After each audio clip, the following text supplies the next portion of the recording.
నమస్కారం. ETV news కి స్వాగతం. ముఖ్యాంశాలు. తిరుమలలో ప్రాయశ్చిత్త కార్యక్రమాలతో తొలగిన దోషాలు. శ్రీవారి ప్రసాదాలపై ఎలాంటి అనుమానాలు అవసరం లేదన్న టీటీడీ.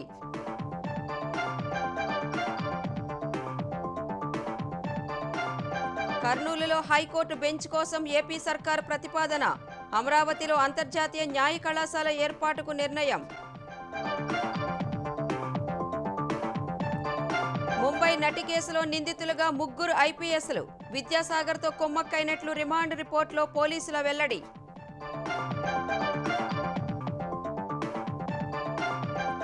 అక్రమ నిర్మాణాల కూల్చివేతలు కొనసాగిస్తున్న హైడ్రా. కావూరి హిల్స్ పార్కులో షెడ్ల తొలగింపు. కోర్టు ఆదేశాల మేరకేనన్న రంగనాథ్.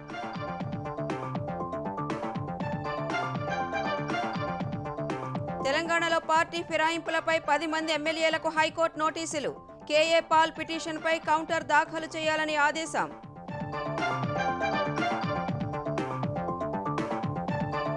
చైల్డ్ పోర్నోగ్రఫీపై మద్రాస్ హైకోర్టు తీర్పును కొట్టేసిన సుప్రీం. వీడియోలు చూడటం, దాచిపెట్టడం నేరమేనన్న ధర్మాసనం. అమెరికా టెక్ కంపెనీలు భారత్ అభివృద్ధిలో భాగం కావాలన్న ప్రధాని. ఏఐ, సెమీకండక్టర్ రంగాల్లో మరిన్ని పెట్టుబడులకు ఆహ్వానం.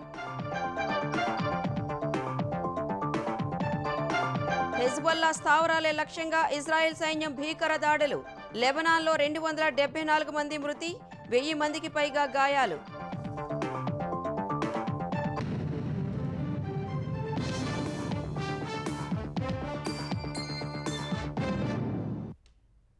శ్రీవారి ఆలయంలో జరిగిన దోషాలకు ప్రాయశ్చిత్తంగా టీటీడీ చేపట్టిన వైదిక కార్యక్రమాలు శాస్త్రోక్తంగా సాగాయి.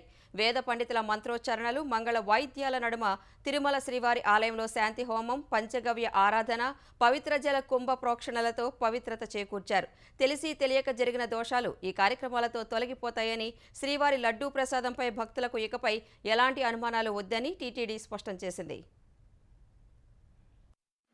కల్తీ నెయ్యి వాడకంతో తిరుమల లడ్డూ అపవిత్రమైన నేపథ్యంలో ప్రాయశ్చిత్తం కలిగిస్తూ శ్రీవారి ఆలయంలో టీటీడీ నిర్వహించిన శాంతియాగం, మహాకుంభ జలప్రోక్షణ ఆగమోక్తంగా సాగింది. శ్రీవారి ఆలయంలోని బంగారు బావి వద్ద ఉన్న యాగశాలలో ఉదయం 6 నుంచి 10 గంటల వరకు శాంతియాగం జరిగింది. వాస్తు హోమం, పాత్రశుద్ధి, యంత్రశుద్ధి, స్థలశుద్ధితో పాటు అర్చకులు పంచగవ్య ప్రోక్షణ నిర్వహించారు. టీటీడీ ఈవో శ్యామలరావు, అదనపు ఈవో వెంకయ్య చౌదరి, ఆలయ అర్చకులు, ఆగమ కమిటీ సభ్యులు శాంతి హోమంలో పాల్గొని సంకల్పం చేశారు.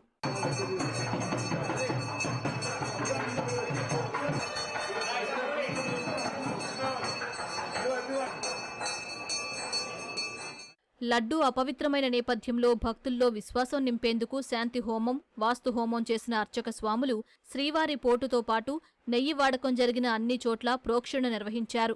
ప్రాయశ్చిత్త పూజల తర్వాత నవధాన్యాలు, హోమ దినుసులు హోమంలో వేసి పూర్ణాహుతి గావించారు. అనంతరం కుంభ ప్రోక్షణ నిర్వహించారు. శ్రీవారి ఆలయంలోని ఉప ఆలయాలు, లడ్డూ పోటు, బూందీ పోటు, అన్నప్రసాదాల పోటు ప్రాంతాల్లో పవిత్ర జలాలతో కుంభ ప్రోక్షణ చేశారు. అనంతరం 4 మాడ వీధులు, వరాహస్వామి, బేడి ఆంజనేయస్వామి, శ్రీకృష్ణస్వామి ఆలయాలతో పాటు వైఖానస అర్చక ఆలయంలో కుంభ ప్రోక్షణ చేశారు.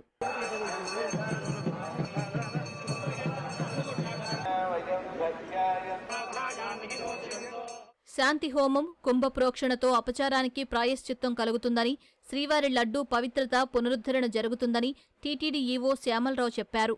విశ్వక్సేన ఆరాధన, పుణ్యాహవచానం, వాస్తు హోమం, కుంభ ప్రతిష్ఠ, పంచగవ్య ఆరాధనలతో ఇక నుంచి లడ్డూ ప్రసాదాలు, నైవేద్యాలకు ఎలాంటి దోషాలు ఉండవని ఆలయ ప్రధాన అర్చకులు వేణుగోపాల దీక్షితులు స్పష్టం చేశారు. ఆగమ శాస్త్రాల ప్రకారం ఈ శాంతి హోమాలు, ఈ సంప్రోక్షణలు వీటితోటి ఏమన్నా తెలిసి తెలియక జరిగిన దోషాలన్నీ కూడా పరిసమాప్తమవుతాయని మనకు ఆగమ శాస్త్రాలు చెప్తున్నాయి. కాబట్టి భక్తులందరూ కూడా లడ్డూ ప్రసాదం పైన ఎలాంటి అనుమానాలు వద్దు. పవిత్రోత్సవం దగ్గర ముందు నుంచి మనకి మంచి నెయ్యితోటి లడ్డూలన్నీ కల్తీ లేకుండా తయారు చేస్తున్నట్టు మనకు తెలుస్తున్నది. కాబట్టి భక్తులందరూ కూడా ఎలాంటి ఆందోళన చెందకుండా స్వామివారి దర్శనం చేసుకుని స్వామివారిని యథావిధిగా ప్రసాదం స్వీకరించి వారి యొక్క పరిపూర్ణ అనుగ్రహాన్ని పొందగోరుతారని కోరుకుంటూ ఈ కుంభజల సంప్రోక్షణతో పూర్తవుతుంది. పాలనాపరంగా ఇప్పటికే నాణ్యమైన నెయ్యి కొనుగోలు చేస్తున్న టీటీడీ వైదిక పరంగా శాంతి హోమం, పంచగవ్య ఆరాధన, కుంభ ప్రోక్షణలు చేపట్టి స్వామివారి ప్రసాదంపై భక్తుల్లో తిరిగి విశ్వాసం కల్పించింది. తిరుమల శ్రీవారి ఆస్తుల పరిరక్షణ బాధ్యత కూటమి ప్రభుత్వానిదేనని ఉప ముఖ్యమంత్రి పవన్ కళ్యాణ్ హామీ ఇచ్చారు. గత వైసీపీ ప్రభుత్వం టీటీడీ ఆస్తులను, శ్రీవారి ఆభరణాలకు రక్షణను కల్పించిందా లేదా అనే కోణంలో విచారణ అవసరమని ఓ ప్రకటన విడుదల చేసిన పవన్, భక్తులు స్వామివారిపై విశ్వాసంతో ఇచ్చిన ఆస్తులను గత టీటీడీ పాలక మండలి అమ్మే ప్రయత్నం చేసిందని ఆరోపించారు. వెంకటేశ్వర స్వామిపై భక్తితో తమ ఆస్తులను ఇచ్చేస్తూ భక్తులు దస్తావేజులను హుండీలో వేస్తారని, వాటిని నిరర్ధకం అంటూ వైసీపీ హయాంలోని టీటీడీ పాలక మండలి అమ్మకానికి పెట్టిందన్నారు. తద్వారా 100 కోట్ల ఆదాయాన్ని సమకూర్చుకోవాలని ప్రయత్నించారని తెలిపారు. గుంటూరులో ఒక భవనం, రంగారెడ్డి జిల్లా హయత్నగర్ మండలం అంబర్పేట కలాన్ ప్రాంతంలో స్థలం, మల్కాజ్గిరి ప్రాంతంలో అపార్ట్మెంట్ ఫ్లాట్, నాందేడ్, బెంగళూరులోని కొన్ని ఆస్తులను విక్రయించడానికి నోటిఫికేషన్ ఇచ్చారన్నారు. తమిళనాడులో ఆస్తులను 23.92 కోట్లుగా లెక్కగట్టి వేలం ద్వారా విక్రయించేందుకు యత్నించిన విషయం గుర్తు చేశారు. ఆనాటి పాలక మండలి స్వామివారి ఆస్తులను పప్పు బెల్లాల్లా అమ్మేయడానికి ఎందుకు ఉత్సాహపడిందని ప్రశ్నించిన పవన్, దీని వెనుక ఎవరున్నారనేది బయటకు తీస్తామన్నారు. టీటీడీ ఆస్తుల విషయంలో గత పాలక మండళ్లు చేసిన నిర్ణయాలపై సమగ్ర విచారణ చేయించాలని సీఎం చంద్రబాబుకు విజ్ఞప్తి చేశారు. టీటీడీ మాజీ చైర్మన్ భూమన కరుణాకర్ రెడ్డి తిరుమలలో హంగామా చేశారు. లడ్డూ కల్తీపై ప్రమాణం చేస్తానంటూ కొండపైకి వెళ్లిన భూమన పుష్కరిణిలో మునిగి మాడవీధిలో ప్రదక్షిణ చేశారు. తర్వాత అఖిలాండం వద్ద కొబ్బరికాయ కొట్టి హారతి ఇచ్చారు. అనంతరం రాజకీయ విమర్శలు చేసే ప్రయత్నం చేయగా పోలీసులు అడ్డుకున్నారు.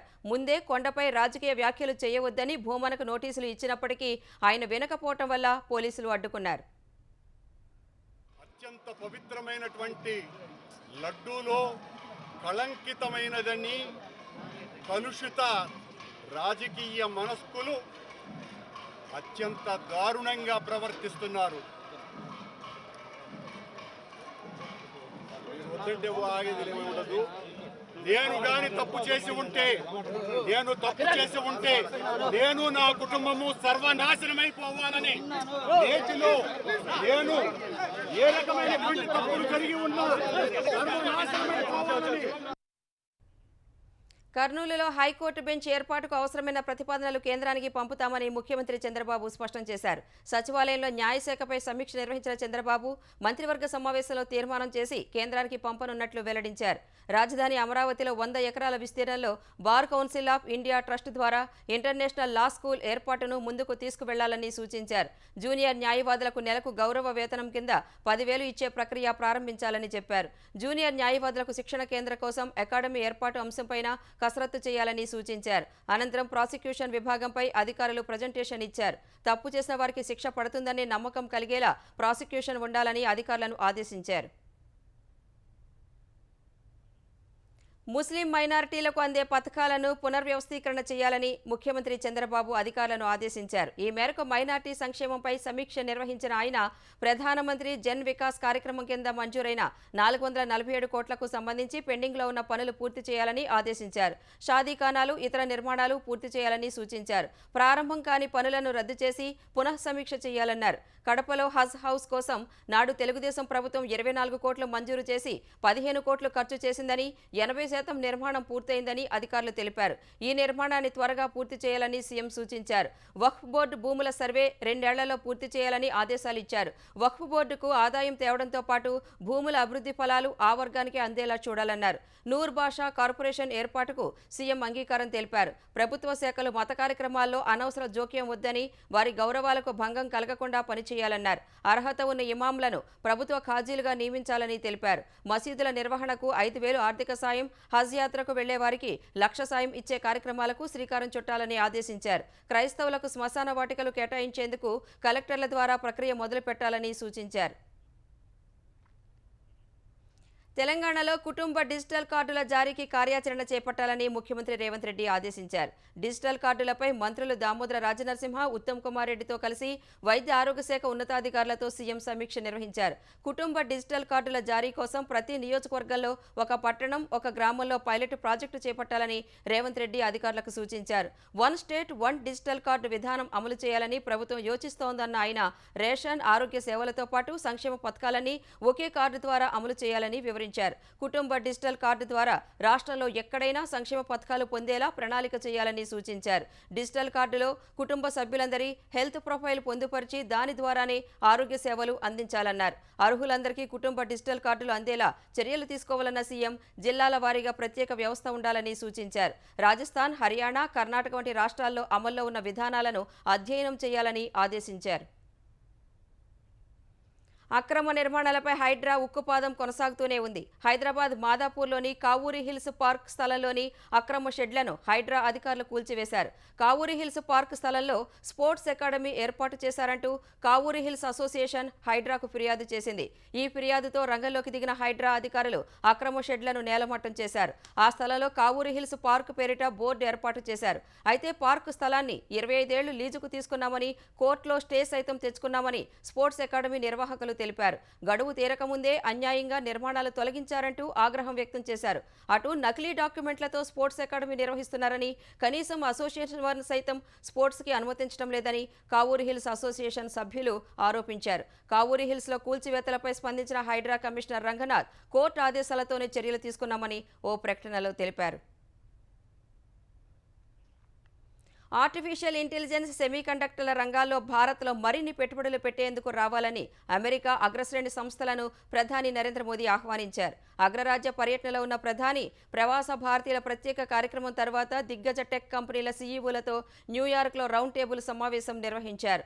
మసాసూసెట్స్ Institute of Technology School of Engineering ఈ కార్యక్రమం నిర్వహించింది. Google CEO Sundar Pichai, Adobe CEO Shantanu Narayen, Nvidia CEO Jensen Huang సహా 15 కంపెనీల ముఖ్య కార్యనిర్వాహక అధికారులు ఈ సమావేశంలో పాల్గొన్నారు. ఏఐ కంటెంట్కు వాటర్ మార్క్ను జత చేయాలని మోదీ సూచించారు. రీఫార్మ్, పెర్ఫార్మ్, ట్రాన్స్ఫార్మ్ అనే 3 సూత్రాలతో భారత్ ముందుకు సాగుతోందని ప్రధాని వివరించారు. ప్రస్తుత అవసరాలకు అనుగుణంగా సంస్కరణలకు ప్రాముఖ్యం ఇస్తామని చెప్పారు. ప్రస్తుతం 5వ అతిపెద్ద ఆర్థిక వ్యవస్థగా ఉన్న భారత్ తన పదవీ కాలంలోనే 3వ అతిపెద్ద ఆర్థిక వ్యవస్థగా అవతరిస్తుందని మోదీ ధీమా వ్యక్తం చేశారు. భారత్లో పెట్టుబడులకు ఉన్న అవకాశాలను అందిపుచ్చుకోవాలని కోరారు. तो चिप की और सेमीकंडक्टर की दुनिया में हम जो पॉलिसी लाए हैं उसको बहुत ही स्वागत हो रहा है. करीब करीब सभी इस क्षेत्र के लोग भारत में आने की दिशा में आकर्षित हो रहे हैं और उसके लिए जो बेसिक नीड्स की जरूरत है उसमें हम पूरी तरह तैयार हैं. सेमीकंडक्टर में हम $15 बिलियन का एडिशनल इन्वेस्टमेंट करने की दिशा में हम आगे बढ़ रहे हैं. दुनिया भर से भी जैसा मैंने कहा इन्वेस्टमेंट आ रहा है. भारत का प्राइवेट सेक्टर भी इन दिनों में काफी इस मात्रा में निवेश कर रहा है. भारत के पास global semiconductor ecosystem supply chain में एक रिलायबल और क्रेडिबल पार्टनर बनने की पूरी क्षमता है. आज हमारा इलेक्ट्रॉनिक सेक्टर $150 बिलियन से ज्यादा का है. हमारा लक्ष्य इसे 2030 में $500 बिलियन तक ले जाने का है ताकि इस सेक्टर में 6 मिलियन नई जॉब्स की हम आपूर्ति कर सकते हैं. కుక్కల విద్యాసాగర్తో కొమ్మక్కైన 3 ఐపీఎస్ అధికారులు ముంబై నటిని అక్రమంగా అరెస్టు చేసినట్లు పోలీసులు వెల్లడించారు. కుట్రపూరితంగానే నటిపై కేసు నమోదు చేశారని తెలిపారు. డెహ్రాడూన్లో విద్యాసాగర్ను అదుపులోకి తీసుకుని విజయవాడ తరలించిన పోలీసులు న్యాయమూర్తి ఎదుట హాజరుపరచడం సహా రిమాండ్ రిపోర్టులో కీలక విషయాలు వెల్లడించారు. అనంతరం న్యాయమూర్తి ఆదేశాలతో విద్యాసాగర్ను జిల్లా జైలుకు తరలించారు. ముంబై నటి కేసులో ప్రధాన నిందితుడిగా ఉన్న వైసీపీ నేత కుక్కల విద్యాసాగర్ రిమాండ్ రిపోర్టులో పోలీసులు కీలక అంశాలను ప్రస్తావించారు. కుక్కల విద్యాసాగర్ తో కుమ్మక్కైన సీనియర్ ఐపీఎస్ అధికారులు పిఎస్ఆర్ ఆంజనేయులు, కాంతి రాణా, విశాల్ గుణ్ణి ముంబై నటిని అక్రమంగా అరెస్టు చేసినట్లు వెల్లడించారు. ఈ కేసులో విద్యాసాగర్ ను A1 గా చేర్చారు. A2 గా పిఎస్ఆర్ ఆంజనేయులు, A3 గా కాంతి రాణా, A4 గా విజయవాడ వెస్ట్ జోన్ పూర్వ ఏసీపీ హనుమంతరావు, A5 గా ఇబ్రహీంపట్నం పూర్వ సీఐ సత్యనారాయణ, A6 గా విశాల్ గుణ్ణి పేర్లు పొందుపరిచారు. ముంబై నటిని అరెస్టు చేయాలని జనవరి 30న కాంతి రాణా, విశాల్ గుణ్ణిని పిఎస్ఆర్ ఆంజనేయులు ఆదేశించినట్లు రిమాండ్ రిపోర్టులో పేర్కొన్నారు. ఫిబ్రవరి 2న కేసు నమోదు చేయగా ముంబై వెళ్లే పోలీసు బృందానికి ఫిబ్రవరి 1నే అప్పటి సిపి కాంతి రాణా విమాన టికెట్లు బుక్ చేసినట్లు వివరించారు. అంటే ముందస్తు ప్రణాళిక ప్రకారమే ముంబై నటిపై కేసు నమోదు చేసినట్లు స్పష్టమవుతోందని రిమాండ్ నివేదికలో గుర్తు చేశారు. ముంబై వెళ్లిన పోలీసులు ఫిబ్రవరి 3న నటితో పాటు ఆమె తల్లిదండ్రులను అరెస్టు చేసి విజయవాడకు తరలించినట్లు చేసినట్లు వెల్లడించారు. విద్యాసాగర్ రాజకీయ పలుకుబడికి ఐపీఎస్ అధికారులు ప్రభావితమయ్యారని రిమాండ్ రిపోర్టులో పేర్కొన్నారు. విద్యాసాగర్ నకిలీ ల్యాండ్ డాక్యుమెంట్స్ తయారు చేశారని, వాటిపై హీరోయిన్ సంతకం లేదని, ఆమెకు తెలియకుండానే బ్యాగులో డాక్యుమెంట్ను పెట్టారని వివరించారు. ఇవన్నీ పరిశీలిస్తే ముంబై నటిపై అక్రమంగా కేసు బనాయించినట్లు స్పష్టమవుతోందన్నారు. ఉత్తరాఖండ్ రాజధాని డెహ్రాడూన్లో ప్రధాన నిందితుడు విద్యాసాగర్ను అరెస్టు చేసిన పోలీసులు స్థానిక కోర్టులో ప్రవేశపెట్టి ట్రాన్సిట్ వారెంట్ ద్వారా విజయవాడకు తీసుకొచ్చారు. ప్రాథమిక విచారణ తర్వాత ప్రభుత్వ ఆసుపత్రిలో వైద్య పరీక్షలు నిర్వహించి విజయవాడ 4వ అదనపు చీఫ్ జ్యుడిషియల్ మెజిస్ట్రేట్ ముందు హాజరుపరిచారు. వచ్చే నెల 4 వరకు జడ్జి రిమాండ్ విధించగా విద్యాసాగర్ను విజయవాడ జిల్లా జైలుకు తరలించారు. మరోవైపు ముంబై నటిని అక్రమంగా అరెస్టు చేసి టార్చర్ చేసిన కేసులో దర్యాప్తునకు సహకరించాలని సస్పెండ్ అయిన సీనియర్ ఐపీఎస్ అధికారి కాంతి రాణాకు హైకోర్టు సూచించింది. ఈ కేసులో కాంతి రాణా వేసిన ముందస్తు బెయిల్ పిటిషన్పై హైకోర్టు విచారణ జరపగా ఇప్పటికే A1 గా ఉన్న విద్యాసాగర్ను అరెస్టు చేశారని, కాంతి రాణాను అరెస్టు చేసే అవకాశం ఉందని ఆయన న్యాయవాది శ్రీరామ్ నివేదించారు. ముందస్తు బెయిల్ ఇవ్వాలని హైకోర్టును కోరారు. ఈ కేసులో పూర్తి వివరాల సమర్పణకు కొంత సమయం కావాలని అడ్వకేట్ జనరల్ దమ్మాలపాటి శ్రీనివాస్ కోరారు. ఇరువైపులా వాదనలు విన్న హైకోర్టు మంగళవారం వరకు కాంతి రాణా విషయంలో తొందరపాటు చర్యలు వద్దని పోలీసులను ఆదేశించింది. చట్టాన్ని చేతిలోకి తీసుకోవడం వల్లే ఏపీలో పోలీసు ఉన్నతాధికారులు సస్పెన్షన్లకు గురవుతున్నారని మాజీ మంత్రి హరీష్ రావు అభిప్రాయపడ్డారు. తెలంగాణలో పోలీసులు చట్ట ప్రకారం నడుచుకోవాలని హితవు పలికారు. వరద బాధితులకు సాయం చేయడానికి మేము పోతే మా మీదనే దాడి చేసి మా మీదనే కేసు పెట్టింది. ఇప్పటి వరకు ఆ దాడి చేసిన మీద ఇంకా ఎఫ్ఐఆర్ కూడా కాలే. చూస్తలేము ఆంధ్రప్రదేశ్లో ఏమైతుంది. కొంతమంది పోలీస్ అధికారులు అనుకుంటున్నాము వీళ్ళు పర్మనెంట్ అని. ఇవాళ ఏమైంది, అడిషనల్ డీజీలు ఐజీలు ఆంధ్రప్రదేశ్లో సస్పెండ్ అయిపోయి ఏమైతుందో చూస్తున్నాం కదా, అరెస్ట్లు అయిపోయి. పోలీసులు కూడా చట్టానికి లోబడి పనిచేస్తే మంచిది. చట్టాన్ని అతిక్రమిస్తే ఇవాళ వాళ్ళ అధికారంలో ఉన్నారని ఇష్టం వచ్చినట్టు చేస్తే రేపు ఆంధ్రప్రదేశ్ తరహా పరిణామాలు ఎదుర్కొంటారు. తెలంగాణలో వైద్య ఆరోగ్య వ్యవస్థపై అధ్యయనం కోసం బీఆర్ఎస్ ఏర్పాటు చేసిన త్రిసభ్య కమిటీ సికింద్రాబాద్ గాంధీ ఆసుపత్రి పరిశీలన అరెస్టులకు దారితీసింది. మాజీ ఉప ముఖ్యమంత్రి డాక్టర్ రాజయ్య అధ్యక్షతన ఎమ్మెల్యే కల్వకుంట్ల సంజయ్, మాజీ ఎమ్మెల్యే మెతుకు ఆనంద్లతో కూడిన త్రిసభ్య కమిటీ గాంధీ ఆసుపత్రికి వెళ్లేందుకు యత్నించింది. గాంధీ ఆసుపత్రి వద్ద కట్టుదిట్టమైన భద్రత ఏర్పాటు చేసిన పోలీసులు బీఆర్ఎస్ ఎమ్మెల్యేలు సంజయ్, మాగంటి గోపీనాథ్, ఆనంద్ అక్కడకు రాగానే అరెస్టు చేశారు. తాటికొండ రాజయ్యను హైదర్గూడలోని ఎమ్మెల్యే వసతి గృహంలో హౌస్ అరెస్టు చేశారు. పోలీసులను తప్పించుకుని బయటకు వచ్చిన రాజయ్యను యాబిట్స్ వద్ద అదుపులోకి తీసుకున్నారు. గాంధీ ఆసుపత్రిలో మాతా శిశు మరణాలు ఎందుకు పెరిగాయనే విషయం అడిగేందుకు వెళితే అరెస్టు చేయడం దారుణమని బీఆర్ఎస్ నేతలు మండిపడ్డారు. రాష్ట్రంలో తక్షణమే ఆరోగ్య అత్యయిక పరిస్థితి ప్రకటించాలని డిమాండ్ చేశారు. ఎలా అయితే మాతృ మరణాలు శిశు మరణాలు తగ్గినాయో ఇప్పుడు మళ్ళీ ఎందుకు ఎక్కువైనాయి, ఏమన్నా వాళ్ళకి కావాల్సిన వసతులు లేవా, వాళ్ళకి కావాల్సిన ఫెసిలిటీస్ లేవా అని అడుగుదామని లోపలికి వెళ్తుంటే పోలీసు వాళ్ళు మళ్ళీ ఇక్కడే ఆపుతా ఉన్నారు.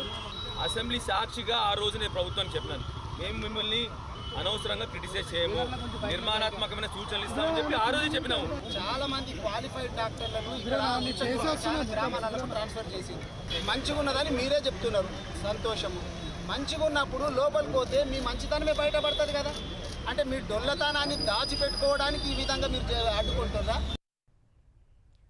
పార్టీ మారిన ఎమ్మెల్యేలను అనర్హులుగా ప్రకటించాలంటూ ప్రజాశాంతి పార్టీ వ్యవస్థాపకుడు కేఏ పాల్ దాఖలు చేసిన పిటిషన్పై తెలంగాణ హైకోర్టు ప్రతివాదులకు నోటీసులు జారీ చేసింది.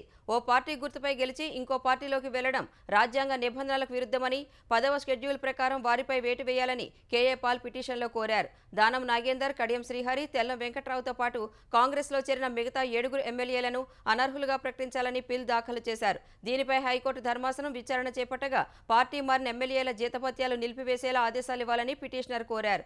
ఎమ్మెల్యేలను మార్కెట్లో కొనుగోలు చేసే వస్తువులాగా చూడకుండా తగిన చర్యలు తీసుకోవాలని విజ్ఞప్తి చేశారు. ఈ వాదనలు విన్న హైకోర్టు అసెంబ్లీ కార్యదర్శి, ఎన్నికల కమిషనర్తో పాటు 10 మంది ఎమ్మెల్యేలకు నోటీసులు జారీ చేస్తూ విచారణను 4 వారాలకు వాయిదా వేసింది. మెదక్ జిల్లా శివంపేట మండలం గోమారంలోని నర్సాపూర్ ఎమ్మెల్యే సునీత లక్ష్మారెడ్డి నివాసంపై దాడి ఘటనను బీఆర్ఎస్ తీవ్రంగా ఖండించింది.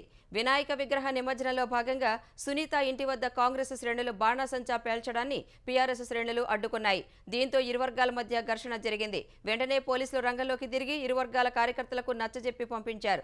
కాంగ్రెస్ శ్రేణులు ఇంట్లోకి వచ్చి తమపై దాడి చేశారని బీఆర్ఎస్ నేతలు శివంపేట పోలీస్ స్టేషన్లో ఫిర్యాదు చేశారు. వినాయక నిమజ్జనం నెపంతో ముందస్తు కుట్రతోనే కాంగ్రెస్ నేతలు దాడి దాడికి తెగబడ్డారని సునీత లక్ష్మారెడ్డి అన్నారు. దాడి ఘటనపై సునీత లక్ష్మారెడ్డితో మాట్లాడిన కేటీఆర్ ఇలాంటి ఘటనలతో సునీత మనోస్థైర్యాన్ని దెబ్బతీయలేరని అన్నారు. బాధ్యులైన వారిపై చర్యలు తీసుకోవాలని డిమాండ్ చేశారు. హరీష్ రావు సునీత ఇంటికి వెళ్లి పరామర్శించారు. మెదక్ ఎస్పీకి ఫోన్ చేసి పోలీసుల ముందే ఘటన జరుగుతున్నా ప్రేక్షక పాత్ర వహించారని తెలిపారు. సీసీ కెమెరాలో దాడి విజువల్స్ రికార్డ్ అయినా కేసు విషయంలో ఎందుకు ఆలస్యమైందని ప్రశ్నించారు. ఈ ఘటనపై డీజీపీ స్పందించకపోతే కార్యాలయాన్ని ముట్టడిస్తామని హరీష్ రావు హెచ్చరించారు.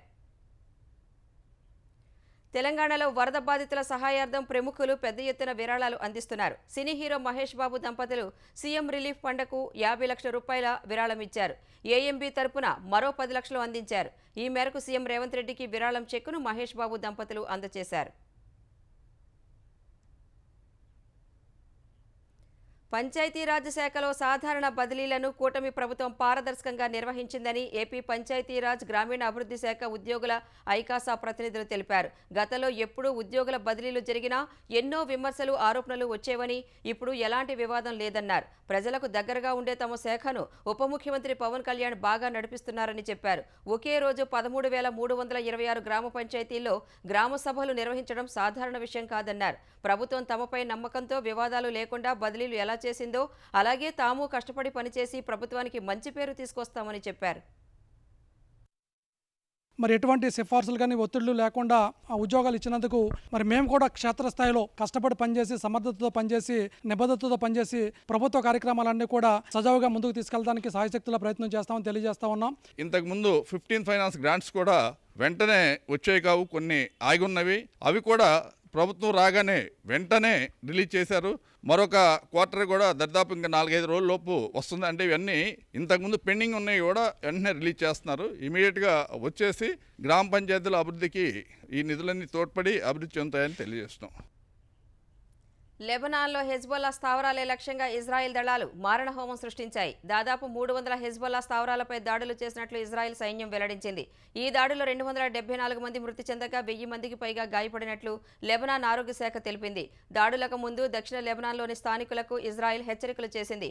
హెజ్బొల్లా స్థావరాలకు దగ్గరగా ఉండే ప్రజలు తమ నివాసాలను ఖాళీ చేయాలని ఆదేశాలు ఇచ్చింది. తరువాత భారీగా దాడులు చేపట్టింది. గతేడాది అక్టోబర్లో హమాస్తో యుద్ధం మొదలైనప్పటి నుంచి ఇజ్రాయెల్ జరిపిన అతిపెద్ద దాడి ఇదేనని అంతర్జాతీయ మీడియా పేర్కొంది. ప్రతీకారంగా హెజ్బొల్లా కూడా ఇజ్రాయెల్ సైనిక స్థావరాలపై దాడులు చేసింది. అటు ఇజ్రాయెల్ దాడులను లెబనాన్ ప్రధాని తీవ్రంగా ఖండించారు. గ్రామాలు, పట్టణాలను ధ్వంసం చేయాలనే లక్ష్యంగా ఇజ్రాయెల్ చేస్తున్న దాడుల్ని అడ్డుకునేలా చర్యలు తీసుకోవాలని ఐరాసతో పాటు పలు దేశాలను కోరారు. ప్రజల కేంద్రంగా పాలన సాగాలని ప్రధాని నరేంద్ర మోదీ పేర్కొన్నారు. భారత్లో సమ్మిళిత అభివృద్ధికి పెద్దపీట వేస్తున్నట్లు ఐక్యరాజ్యసమితి సర్వసభ్య సమావేశంలో చేసిన ప్రసంగంలో వివరించారు. ప్రపంచ శాంతి, అభివృద్ధికి, సంస్కరణలకు కీలకమని తెలిపారు. ఉగ్రవాదం ప్రపంచ శాంతి భద్రతలకు తీవ్రమైన ముప్పుగా కొనసాగుతోందని ఆందోళన వ్యక్తం చేశారు. సైబర్ భద్రత, సముద్ర, అంతరిక్షం కొత్త సంఘర్షణ వేదికలుగా ఆవిర్భవిస్తున్నాయని గుర్తు చేశారు. ఈ సమస్యలన్నింటిపై ప్రపంచ దేశాలన్నీ సంఘటితంగా పోరాడాలని మోదీ సూచించారు. మానవతా విజయం సంఘటిత శక్తిలోనే ఉందని, యుద్ధభూమిలో కాదని తేల్చి చెప్పారు. చిన్నారులకు సంబంధించిన పోర్న్ వీడియోలను చూడటం నేరమేనని సుప్రీంకోర్టు స్పష్టం చేసింది. పోక్సో చట్టం, ఐటీ చట్టాల కింద చైల్డ్ పోర్నోగ్రఫీ చూడటం, ఆ వీడియోలు డౌన్లోడ్ చేయటం నేరమేనని తీర్పు వెలువరించింది. సుప్రీంకోర్టు ప్రధాన న్యాయమూర్తి Justice DY Chandrachud, Justice JB Pardiwala, Justice Manoj మిశ్రాలతో కూడిన త్రిసభ్య ధర్మాసనం ఈ మేరకు సంచలన తీర్పు వెలువరించింది. చైల్డ్ పోర్నోగ్రఫీ నేరం కాదని ఈ ఏడాది జనవరి 11న మద్రాస్ హైకోర్టు తీర్పు వెలువరించింది. చైల్డ్ పోర్నో వీడియోలు డౌన్లోడ్ చేసి చూసిన వాళ్లు 28 ఏళ్ల వ్యక్తిపై క్రిమినల్ చర్యలను నిలిపివేసింది. మద్రాస్ హైకోర్టు ఇచ్చిన తీర్పును సుప్రీం ధర్మాసనం కొట్టివేసింది. చైల్డ్ పోర్నోగ్రఫీ, దాని న్యాయపరమైన పర్యవసానాలపై మార్గదర్శకాలు జారీ చేసింది. పోర్నోగ్రఫీ పరిభాషను మార్చాలని కేంద్రానికి సూచించింది. పోర్నోగ్రఫీ చూస్తూ పిల్లలు సమస్యలు ఎదుర్కొంటున్నారని తెలిపిన మద్రాస్ హైకోర్టు ఈ అంశంలో శిక్షలు విధించడం కంటే సమాజాన్ని చైతన్యవంతం చేయాలని సూచించింది. మద్రాస్ హైకోర్టు తీర్పును సవాలు చేస్తూ దాఖలైన పిటిషన్లపై విచారణ జరిపిన సుప్రీంకోర్టు చైల్డ్ పోర్నోగ్రఫీ నేరమేనని స్పష్టం చేస్తూ తీర్పు వెలువరించింది.